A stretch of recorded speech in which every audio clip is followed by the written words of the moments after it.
Hello, welcome back. Yes, I am back from the hiatus. My name is Sam, and yes, so we're going to go into the news. So, the headlines for today: the misspelled booklet.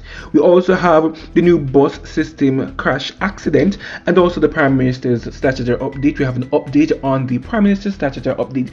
Please stay with us as we get into the news.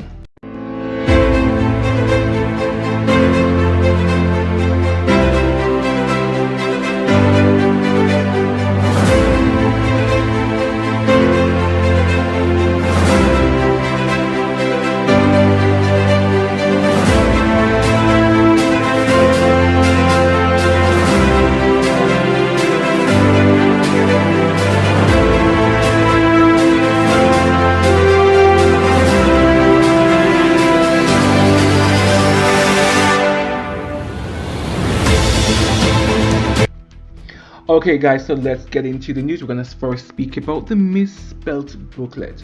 Now, based on a recent report, there was a document released by the government, by the Office of the Prime Minister actually, that was intended to highlight the government's achievement. The error was a glaring one. The word Jamaica was misspelled.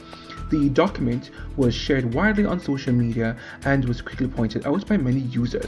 Now, while the document was quickly taken down, the error was corrected. The initial mistake became a talking point, with many persons on social media questioning how such a simple error could have gone unnoticed in an official government publication. What I'm going to do, I'm going to show that clip and then we're going to talk about it. So here we Look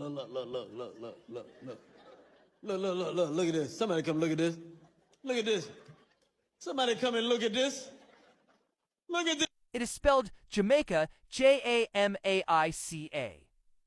and not Jaimaica.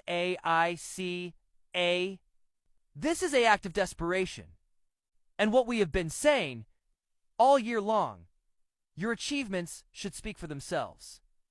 And not you handing out flyers in the hot sun. Alrighty then, so let's talk about it. First of all, regarding this, so I am aware of the fact that the Prime Minister, in an effort, in his campaign strategy, released a book, and it would have spoken about all of the achievements of the government since 2016. They have been in office since 2016, so technically that's 9 years, almost a decade basically, and so they've been in office for then. And I feel like what has happened, a lot of Jamaicans would have forgotten what the government has done, and so he really was trying to let the public know. After seeing the error on social media, for me, I feel like this is rushed. I feel like this was something that was last minute. So this wasn't something that was, pre-planned. I feel like this was like a last minute thing. It was a hurry come up, something just boom, boom, boom, boom, boom, put something together. And normally, before something is published, you have to proofread it. So why didn't anybody proofread it? You understand? I would have, prior to a lot of my friends know that I'm into politics, and prior to the budget presentation, I actually tweeted and even at the Prime Minister and said, you know what, just like how Nigel Clark would have had a long list, a long list of all the taxes that the previous government would have had. It was a long paper in Parliament. I don't know if you guys remember. I was suggesting that he did something like that, but instead of speak about the taxes you provide a long sheet of paper highlighting all the achievements of the government. Well, apparently this was a last minute. No, I guess the question is it too late?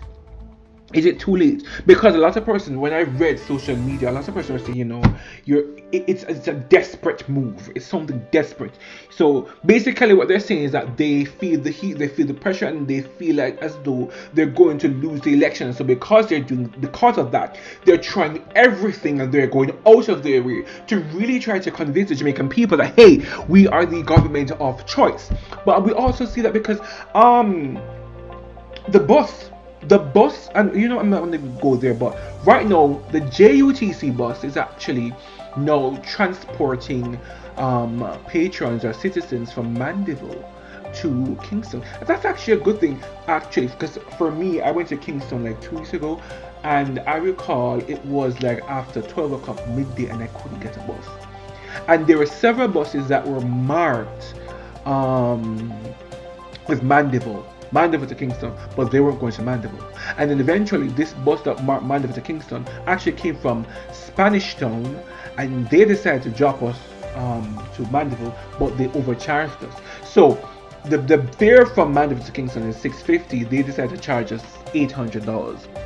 So I'm saying all that to say the bus system, it's a good initiative. I appreciate it, but I'm straying from the topic. What I'm saying though is it would suggest or seem that the government is really and truly going all the way out. Andrew, he's really going all the way out in terms of trying to win over the Jamaican people as to why he should remain in power, why the Jamaican Labour Party deserves a third term. And I will be honest, he has done a lot of work, right? But I feel like as though a lot of Jamaicans would have forgotten. But I feel like also regarding the misspelled Jamaica, this shouldn't have taken place, right? And so there's a sense of irresponsibility.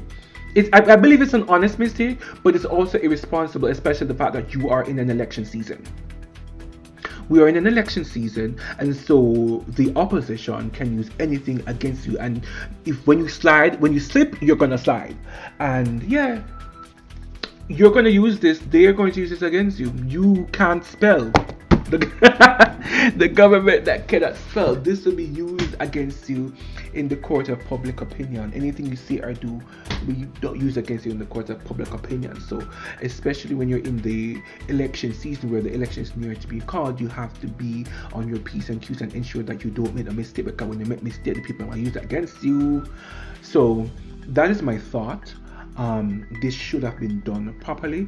This was a last minute, and so it was a bit careless, even though it was an honest mistake. And no, the opposition is going to use this against you, and a lot of persons are saying that this is a desperate move. What do you think in the comment? Alright, so now the new bus system accident. Now a video circulating on social media shows one of the new JUTC buses, which is a part of the government's new rural school bus system, after it was involved in an accident. The bus appears to have collided with another vehicle, and it shows significant damage to the front of the bus. This is the same bus system that the Ministry of Transport is currently campaigning with across the country. The goal of providing a safer transportation for students. The accident, which happened during this promotion period, has become a trending topic because of the irony of the new safe system being involved in the crash so early in its rollout. The video and the photos of the accident have led to a lot of discussion on social media about the timing of the accident and what it means for the new system reliability and safety. So now guys, take a look at this video. I'm going to discuss it afterwards. Just something a while ago, brother. When the bus them mash up the bus here, listen to the mother there. You actually have to be a mother to rot in. Jesus Christ. Live people. This left hand drive business never work in Kingston. Oh my. So this labor that them bring coming to the country. It's not work out. It's not working out at all. Jamaican people, wise up.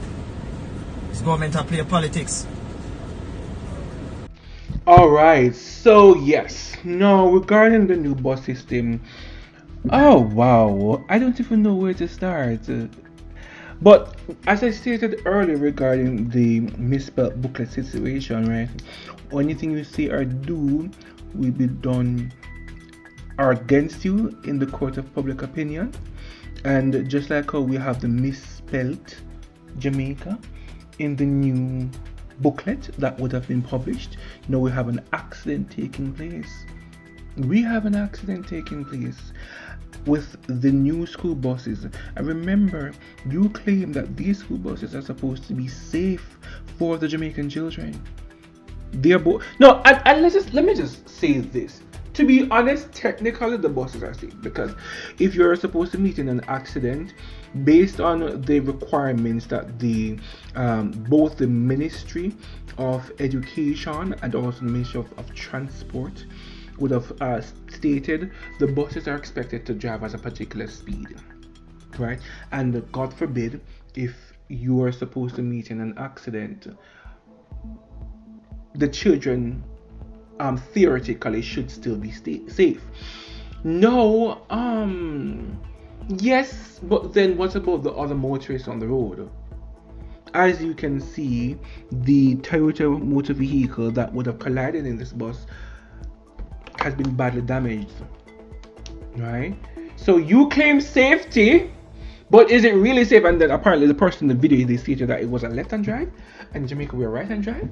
So that's another thing. Well, technically the buses, actually they are American buses, and so Americans, they drive on the left hand side, but in Jamaica we drive on the right hand side. And so yeah, a lot of persons now are going to use this against you, because you have a bus, you campaigned the safety of these buses, but then are they really safe? A lot of Jamaicans are, and a lot of comrades as well have been, prior to this accident, have been speaking out against it, right? Have been really criticizing the bus. They're saying that the public, the government would have robbed the Jamaican people, because the amount of money that they would have spent on the buses, you could have gotten even more buses based on the price of buses in the United States.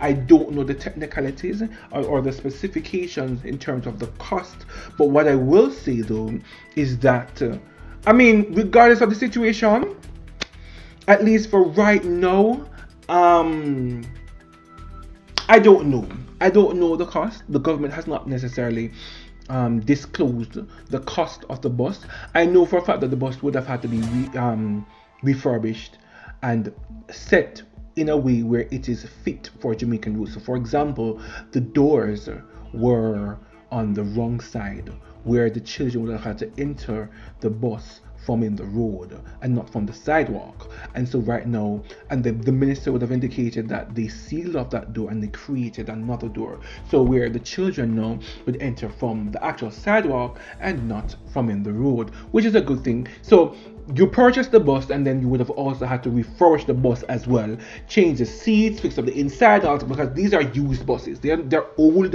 used buses. But then the argument of the comrades and of the PNP is that you could get brand new buses, more brand new buses for less or for the same price. So I'm not sure. Obviously, I'm not in the Ministry of Finance, I'm not in the Ministry of Education, nor am I working with the Ministry of Transport. And so they would have been debating this. But certainly though, this does not necessarily look good for the Jamaica Labour Party. First, you have a booklet where you spell the word Jamaica wrong, and now you also have an accident. And again, we are in the election season. And you have these things happening. So I feel like a lot of Jamaicans they're going to be looking at you weird. They're going to be looking at you sideways, because how can they trust you? And you are the one who said that the bus is safe, but is it really safe? A lot of persons really are truly. These are the questions that's really circulating in the minds of multiple Jamaicans. So yeah, we're going to go on to our next and our final topic. Alright, so now we're going to talk about the Prime Minister's statutory declaration. Before we do so though, please check this clip out, and then we're going to come back and we're going to discuss it afterwards. Nationwide News understands that information contained in a forensic audit done by a Trinidadian-based firm shows that claims the Prime Minister has 28 bank accounts are false and misleading. The audit was done as part of a process by the Integrity Commission to review the Prime Minister's financial affairs in the long-running saga to certify his statutory declarations. Our sources say several of the bank accounts attached to the Prime Minister are closed, dormant, or either held jointly by him and family members. More in this report from Dana Davey. Arising from a special report done by the Integrity Commission, a bevy of PNP activists and bloggers on social media have been referring to the Prime Minister as Dr. 28 and Craven A. Others have alleged that the Prime Minister personally controls or is the beneficial owner of 28 accounts. However, information contained in a forensic audit, which the Integrity Commission reportedly paid a Trinidad-based firm $30 million to complete, suggests those claims are misleading. The IC has refused to publish the findings of the audit report, but it has shared the document with attorneys for the litigants in the case brought against it by the Prime Minister, and the IC only released the findings to the connected attorneys following sustained lobbying to the court by those lawyers. The document is protected under privilege. Nationwide News does not have a copy of the document, but we are confident in what has been told to us by our sources. Of the 28 accounts, 4 are owned by the Prime Minister's mother and father. The Prime Minister has told the Integrity Commission his name appeared on those 4 accounts as an emergency contact. One of the 28 accounts is owned by the Prime Minister and his sister. 2 are dormant. One of the accounts is a joint account owned by the Prime Minister and his 2 sons. 2 of the 28 are insurance accounts also connected to Dr. Holness's children, which he reportedly had to declare to the Integrity Commission given that he is listed as their father. 10 of the 28 accounts are listed by the forensic auditors as closed. That group of 10 includes multiple loan accounts.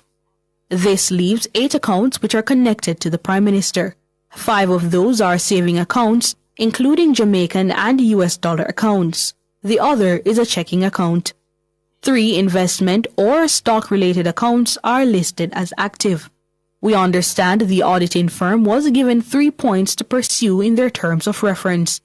One of those terms asked the firm to indicate whether it has found any information suggesting malfeasance in the Prime Minister's financial affairs. It's understood that nothing in the auditor's 45-page report conclusively supports a finding of malfeasance. Dana Davey for Nationwide News. Okay, there you have it. Where do I even begin with this? So first of all, let's talk about this. It is correct. I have been active on X or Twitter or X, and the nicknames that they would have given Andrew Holness, yeah, that is correct. The Dr. 28 and well again, you have Dr. 28 and you have something there for true. Craven E. So I guess the A stands for Andrew. Yeah. And you know what? I'm even a little bit guilty of it too, because I recall when I was that was yesterday actually. Yesterday, several banks came to my workplace, and I have a Scotiabank, I have an NCB account, and I also have a Sagicor account. And so my company pays to CIBC, so I wanted to officially start the process in opening my CIBC account. I was like, yeah, more if I have 28 bank account to like broker to work. So I am a little bit guilty of it as well. There are lots of questions that have been asked by persons on social media, because persons are now saying, is this correct? Is this, because they're asking the question and they're saying, why is it that it is just now that it's close to the election as to why the all of a sudden this report is coming out? I don't know why. I can't answer that question. What I can say though, the very same Integrity Commission, because it has been rumored that the Integrity Commission has been a part of the. It has been rumored, right? And don't take my word for it, because I'm not 100% sure. But it has been rumored that, you know, them say PNP control IC. I don't know of that, right? What I will say though, in the report, it was the Integrity Commission that paid $30 million to a Trinidadian-based firm to do the investigation, right? So the investigation was not done in Jamaica. It was done in Trinidad by the very same body that published the information on Bogard, on the Prime Minister, right? So we have to take that into consideration. So Does this mean so? For me, I have to believe that the way how they went about it was fair. I'm going to believe that the way how they went about it was fair because this wasn't even done in Jamaica because you know Jamaica caught bad. This is done by Trinidadian company, has nothing to do with Jamaica, and they would have looked at it from, I guess, from a fair perspective, from an unbiased perspective, basically, and they found that it was misleading. So really and truly, 20 of the 28 accounts aren't even active, right? And in the report, only 8 of them are active. Literally, only 8 of the 28 accounts are active. Wow. Wow. Look at that.